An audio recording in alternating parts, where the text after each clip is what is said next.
Nuestra generación quiere aprender de historia, pero también escribirla. Queremos hablar de política e incidir en ella. Queremos escuchar, pero también ser escuchados. Foro 89.5, con Paco Vallejo y Manuel Galván. La historia es nuestra y la hacen los pueblos. ¿Qué tal? Muy buenos días, bienvenidas, bienvenidos a Foro 89.5 esta mañana del 24 de abril de 2025. Como siempre, un gusto llevar una emisión más de su programa y hacer la invitación para que participen con nosotros como cada jueves. Aquí están los números en cabina, que son 4421 9212 93, y también pueden llegar a hacer sus mensajes al 4421 921200 con la extensión 37120. Muy buenos días, Manu, ¿cómo estás? ¿Qué tal, Paco? Muy buenos días. Saludos a todo el auditorio. Gracias por escucharnos y por vernos para dar continuidad sobre un tema que platicamos la semana pasada. Ojalá nos hagan llegar sus comentarios para leerlos y comentarlos en la próxima semana, que ya estaremos en línea y en vivo. Así es, pues vamos a hablar ahora del imperialismo de Estados Unidos, ¿no? Cómo se fue dando el crecimiento de este país, ¿no? De que empieza con unas cuantas colonias pegadas a la costa este de Estados Unidos, y que en muy poco tiempo, ¿no? Con esta intención de ir conquistando tierras, pues bueno, se tienen que enfrentar ahí con un par de imperios, ¿no? El imperio francés y el imperio español, los cuales ambos tenían territorios en lo que ahora es Estados Unidos, y de alguna forma también acompañado de eso que comentábamos, ¿no? El hecho de que se haya dado la revolución industrial, pues esto trajo también un impulso muy importante en lo que fueron las 13 colonias y en su desarrollo hacia el interior del continente. Y por otro lado, las ideas de la ilustración, esas ideas que en el caso de Estados Unidos van a venir muy acompañadas del liberalismo de tipo hobbesiano, ¿no? Bueno, donde habla precisamente de esta necesidad del ser humano de irse expandiendo, y cómo poco a poco ahí también ellos van a ir desarrollando un discurso que va de alguna forma coincidir de forma muy clara con los argumentos y la visión de estas 13 colonias. Sí, definitivamente Estados Unidos se convierte en el territorio que empieza a poner en práctica aquellas ideas de la Ilustración, y una vez que las pone en práctica es replicado en toda América y hay todo un movimiento ahí interesante. Lo curioso es que Estados Unidos no solamente se queda en esas 13 colonias, sino se va expandiendo de forma significativa, que en menos de 100 años ha llegado a la costa y tiene el control de ambos océanos, ¿no? Tanto el Atlántico como el Pacífico.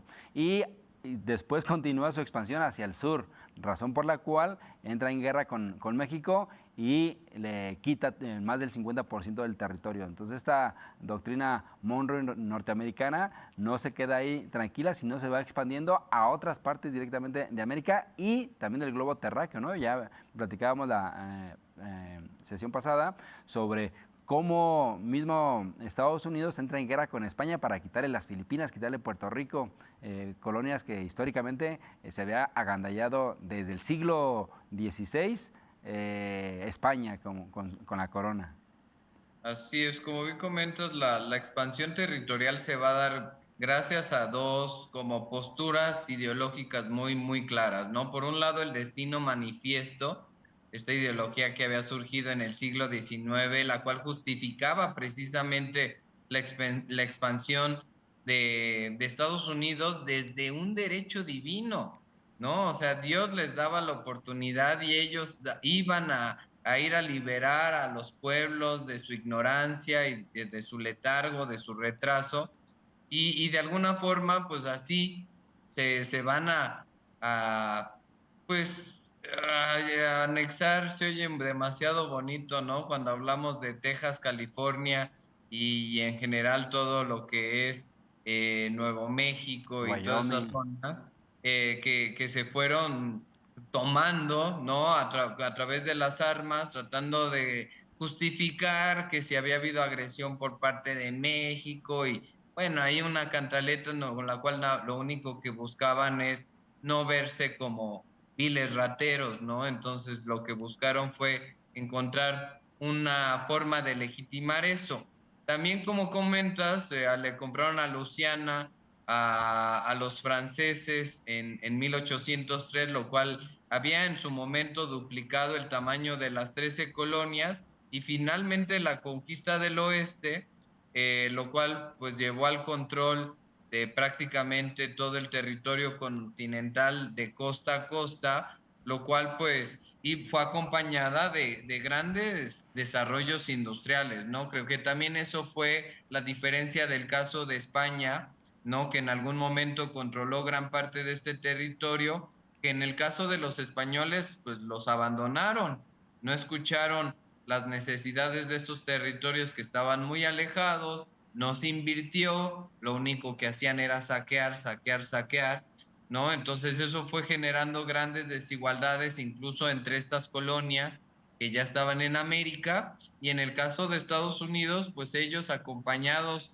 del ferrocarril, acompañados de pues el aprovechar la revolución industrial y los recursos naturales, ¿no? Que habían en la zona, como el carbón, como el petróleo, pues esto los llevó a convertirse muy pronto en una potencia bien organizada, con un mercado interno importante, y entonces ese mercado interno en algún momento ya no va a ser suficiente, ¿no? Y entonces van a empezar a ver hacia dónde extender. Primero, pues como vimos, tomando el territorio al gusto de ellos y luego cuando se dan cuenta que a veces no pueden hacerlo de esta forma por cómo los deja ver a nivel internacional o simplemente no les conviene económicamente y materialmente involucrarse en una guerra como el consumo completo de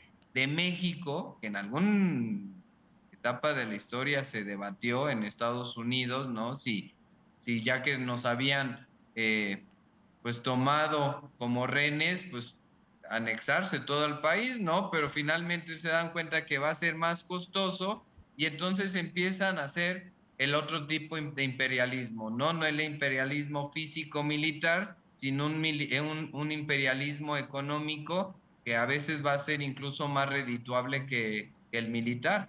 Sí, a Estados Unidos le interesaba el territorio, más no los mexicanos, ¿no? Los mexicanos eran un estorbo y no tenían nada que ver con su idiosincrasia desde el punto de vista religioso, ¿no? Una cosa son los ortodoxos a los católicos de México y de gran parte de América Latina. Desde ahí había una ruptura como tal. De hecho, es una razón por la cual Texas como tal decide directamente anexarse después de que poco a poco estos anglosajones empiezan a aceptar la invitación, todavía en tiempos de Nueva España, invitan a poblar el territorio, ¿no?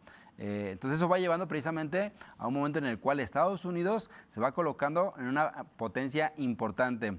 Lo interesante es que antes de que finalice el siglo XIX, Estados Unidos se va haciendo de estas extensiones de territorio y por ende tiene materias primas garantizadas para las respectivas etapas de la revolución industrial. Y eso a la vez preocupa a los europeos, razón por la cual también empieza todo un proyecto que platicábamos en el programa pasado de expansionismo de los imperios, precisamente garantizando cada quien sus materias primas y el mercado donde van a colocar los productos. Eso hace que precisamente Estados Unidos tenga un control significativo en América, que después lo va a utilizar con una ventaja geográfica, tanto para Europa como para la misma América. Así es, y por ahí también, además hablaba de estas dos líneas ideológicas, uno fue el Destino Manifiesto, ¿no? Donde les digo que de alguna forma se decían a sí mismos que Dios les había dado la oportunidad de repartirse América. El otro es la doctrina Monroe, ¿no? La cual limitaba la intervención europea y lo más famoso de la doctrina Monroe es este lema de América para los americanos, ¿no? Pero visto como ahora lo sigue viendo Trump, ¿no? Ajá. Cuando habla de América, piensa en Estados Unidos. y en su momento pues se dijo, oye, qué bien que se está haciendo esta doctrina, de alguna forma evitamos que Europa siga tratando de intervenir, porque ya a estas alturas de la historia gran parte de las colonias americanas habían hecho sus revoluciones y sus independencias. Y entonces, bajo este lema de Doctrina Monroe, pues Estados Unidos va a empezar a insertarse en los gobiernos, insertarse en los países de América Latina, haciendo conexiones económicas, por supuesto que desfavorables para los demás, que de alguna forma también le va a permitir que cuando entramos ya al siglo XX y se empiezan a dar estos grandes conflictos también de los cuales hablamos un poco en el programa pasado, que es ya las luchas entre los grandes imperios que derivó en la Primera y Segunda Guerra Mundial, pues Estados Unidos pues va a quedar muy bien parado. Primero, la guerra no se da en América, se da Ese en que es Europa, un relevante. ¿verdad? A ver, platícanos un poco de esto, man. Sí, de hecho creo que ese es uno de los puntos importantes, ¿no? O sea, la ubicación geográfica de Estados Unidos es relevante para que precisamente se convierta en la potencia mundial. Entonces, el hecho de que el conflicto se lleve en Europa desarma y deja en la quiebra a estos países que en su momento habían sido los colonizadores de gran parte de Asia, gran parte de África.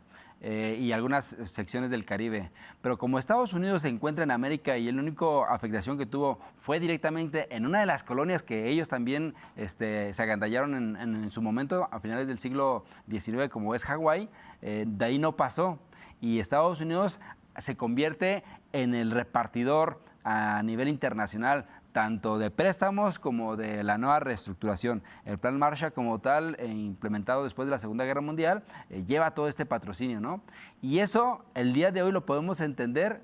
¿Cuál es la razón por la que Rusia está en conflicto con Ucrania? O sea, ese es un conflicto local, pero tiene una dimensión histórica y tiene una dimensión que busca precisamente desdolarizar el planeta, ya que Estados Unidos se agandalló la moneda mercante a nivel internacional. Entonces se empieza a colocar la lengua inglesa directamente como principal lengua y el dólar como principal moneda de intercambio y Estados Unidos como principal prestamista a través de organismos internacionales. Y eso hace que Estados Unidos en el resto del siglo XX, inicio del siglo XXI, se coloque más bien como la potencia internacional que es hasta el día de hoy, ¿no? Sí, sí, el hecho de que hayan quedado al margen, pues les permitió esta acumulación de capital, el crecimiento de la industria que se había dado de forma importante en su país, pues también lo había permitido competir con mercados internacionales. Y como digo, pues Estados Unidos además tenía sus proveedores de materias primas a lo largo de todo el continente, ¿no? Muchas veces en situaciones muy desfavorables para los países del sur. Y bueno, esto lo va a llevar que poco a poco vayan buscando nuevos mercados, una política exterior muy agresiva, ¿no? Esta forma de Estados Unidos, de Trump, que ahora nos puede llamar la atención, en realidad no es nueva, sino es la forma en que históricamente se ha manejado este país. Y bueno, esto viene con avances tecnológicos como el telégrafo, el ferrocarril, lo cual facilitaron la comunicación y el poder tener territorios bastante extensos y lejanos. Y esto poco a poco, ya que estallan los conflictos en Europa, pues primero Estados Unidos no quiere participar, ¿no? Se niega. Por ahí pasa la Primera Guerra Mundial, pasa lo que es el intermedio de entre las guerras, y una vez que inicia la Segunda Guerra Mundial y que en muy poco tiempo Alemania nazi se apodera de prácticamente toda Europa, pues queda sus antiguos padres, ¿no? Los ingleses aislados, y Churchill, que era en ese momento Primer ministro.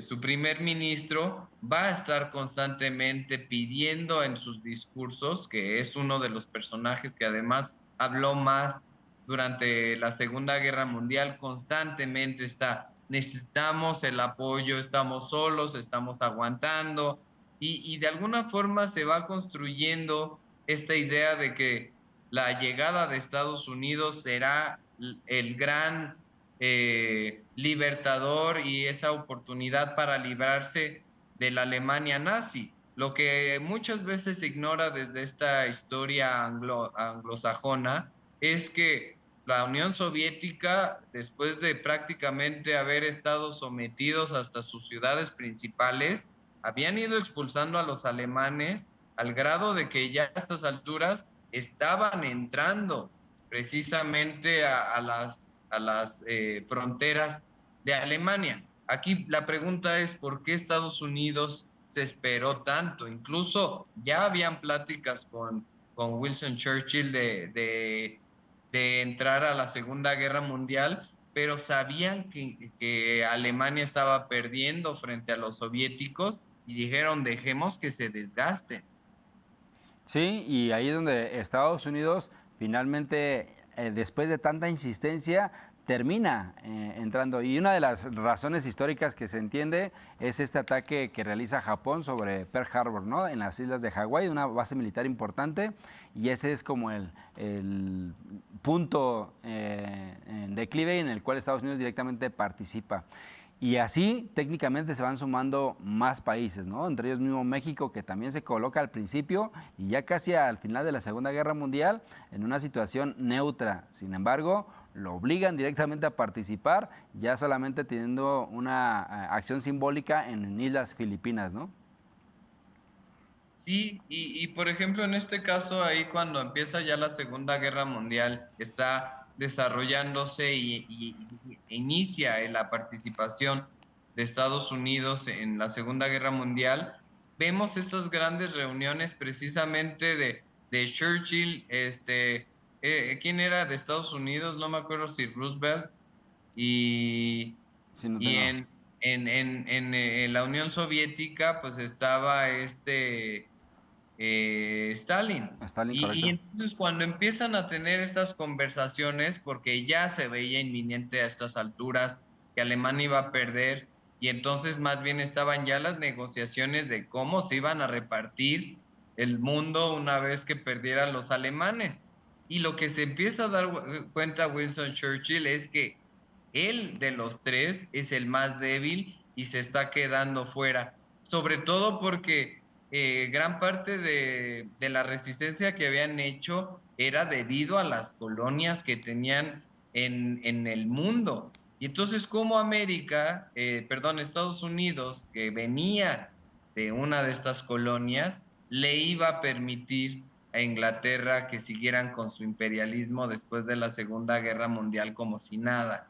Y entonces lo que va a suceder es que en gran medida, tanto los comunistas al frente de Stalin y Estados Unidos, pues son los que prácticamente van a negociar la repartición, aunque Inglaterra de alguna forma ahí trata de levantar la mano y no quedar fuera, pues bueno, ya nada más va a ser media simbólica su participación para el cierre de la Segunda Guerra Mundial.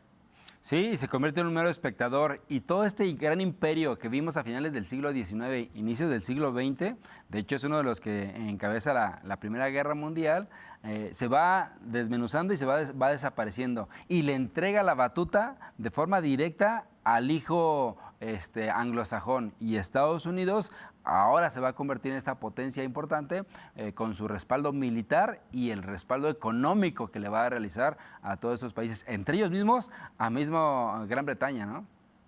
Sí, porque incluso los castigos que le ponen a Alemania, recordar, cómo se repartió Alemania pues, en dos. De un lado, el muro de parte de los comunistas y por otro lado, el lado capitalista. De una forma, si lo analizamos, fue lo que se hizo prácticamente con todo el globo. Y es lo que va a llevar a los grandes conflictos que se dan después de la Segunda Guerra Mundial, ¿no? Que es la Guerra Fría, donde Estados Unidos de alguna forma lo que va a tratar de llevar es ya nada más la parte económica.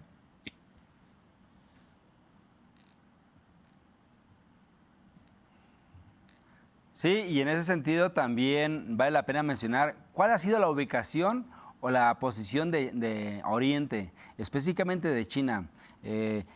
En ambos programas hemos estado platicando sobre el imperialismo. Bueno, históricamente China ha sido el imperio internacional. Es un territorio que ha mantenido un control a lo largo desde su fundación como gran imperio. Lo interesante es cómo en un periodo, finales del siglo XIX, Muy corto. pierde esa posición, ¿no? Y ahora en el siglo XXI estamos viendo cómo reestructura y empieza a colocarse ya, pisándole los talones a Estados Unidos, después de aquella primera intervención de Gran Bretaña, que es el causante que lo hace a un lado desde la guerra del opio. Y este reacomodo geopolítico, Manu, tiene nuevamente que ver con los grandes imperios, ¿no? Otra vez, estos buscando sus mercados, buscando acomodar su producción, buscando recursos naturales, ¿no? El discurso que ahora trae Trump de a apropiarse de ahí se me fue de esta isla. Groenlandia y el Andia, canal de pues Panamá. es eso, o sea, obtener estos recursos raros, estos recursos preciosos naturales que no están en todos lados para poder precisamente sostenerse. Ahora aquí creo que podemos cerrar con este cuestionamiento, por ahí se le estuvo proponiendo a Estados Unidos, precisamente desde México, que se cambiara un poco esta mentalidad de sometimiento de América hacia los demás y hacer una integración pues regional para poder combatir a este gran imperio del que nos estás comentando, que es China, ¿no? Y al final de cuentas lo que parece ser con Trump es que se quiere llevar todo el pastel y apropiarse precisamente pues de todo sin darle la oportunidad a los demás. Sí, y lo curioso es ahí la política de cerrar fronteras. Entonces, este país que se dedicó a exportar el libre mercado, ahora lo cierra, ¿no? Y más con el anuncio que ya hizo de los aranceles y su nueva dinámica del comercio a nivel internacional con cada uno de los países con el cual tiene convenios. Y por el contrario, vemos a China cómo realiza una especie de fuerza en Oriente, donde en alianza con Japón y Corea del Sur específicamente, unifican fuerzas precisamente para hacerle fuerte ante los aranceles de Estados Unidos. Sí, Paco. Sí, a generar competencia y de alguna forma ahí Sí, en lugar de apoyar la idea de reforzar lo que sería América del Norte, el TLC, que es uno de los tratados comerciales de mayor éxito, más allá de si el libre mercado el día de hoy es algo ya vital dentro de la dinámica de cualquier estado, y que hay que reconocer que finalmente ha dado frutos de desarrollo económico con ciertos matices, pero ahí está, ¿no? A nivel internacional como una región importante y económica. Entonces, lo que busca Estados Unidos, tristemente ahorita, es cerrarse y perder esa oportunidad de mantener un convenio en esos tres países. Oye, Manu, ya nada más para cerrar, porque prácticamente se nos acaba este segundo programa de vacaciones. No deja de marcar y decir que estos grandes imperios se sostuvieron y crecieron gracias a la explotación de pueblos, de recursos, de, de sus colonias y también al interior de sus países. Sí, y para cerrar también, creo que valdría la pena en otro programa comentar la importancia de la ciencia o el discurso de la selección de las especies. Ese libro en el siglo, ya inicios del siglo XX, finales del siglo XIX, en 1901 se publica el libro, 1801, perdón, se publica el libro como tal y viene a ser una hecatombe precisamente para el mundo. Y como ese libro es el justificante ideológico precisamente para colonizar y llevarle civilización a aquellos países incivilizados, ¿no? Y comillas grandes. Ya. Así es, pues bueno, queremos agradecer como cada jueves su presencia. Ya la próxima semana volvemos en vivo. Entonces, si llegan mensajes, con mucho gusto les daremos lectura la siguiente semana. Recordar que pueden ver nuestras repeticiones en YouTube como Foro 89.5. Hasta la próxima, saludos. Hasta la Nuestra generación quiere aprender de historia, pero también escribirla. Queremos hablar de política e incidir en ella. Queremos escuchar, pero también ser escuchados. Foro 89.5 con Paco Vallejo y Manuel Galván. La historia es nuestra y la hacen los pueblos.